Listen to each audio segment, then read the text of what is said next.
শোনাও না, আমার ঘুম আসছে না। শোনাও না প্লিজ।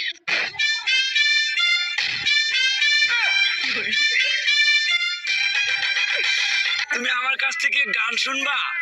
জান, তোমার ঘুম আসতেছে না, তো তুমি আমার কাছ থেকে গান শুনবা, ভালো কথা। গানটা শুনে টাস করে মুইতে ঘুমায়া করবা, বুঝছো? অঙ্কে আমি যে তোমার গান কইতাম, আমি এক জায়গায় গান কইছিলাম, পরে 160 টাকা জরিমানা দিয়ে এসেছি, বুঝেছো? এখন আমি গান বলতেছি, তুমি উপস্থাপনতা করো আমার গানটা শুনে। তাহলে গানটা আমি একটু বলে ফেলি। তুমি কুতু কুতু দিও না কুতু কুতু, তুমি কুতু কুতু দিও না কুতু কুতু, তুমি কুতু কুতু দিও না কুতু কুতু, কুতু কুতু কুতু কুতু কুতু কুতু কুতু তুমি দিও না, কুতু কুতু কুতু কুতু কুতু কুতু কুতু তুমি দিও না, কুতু কুতু দিও না।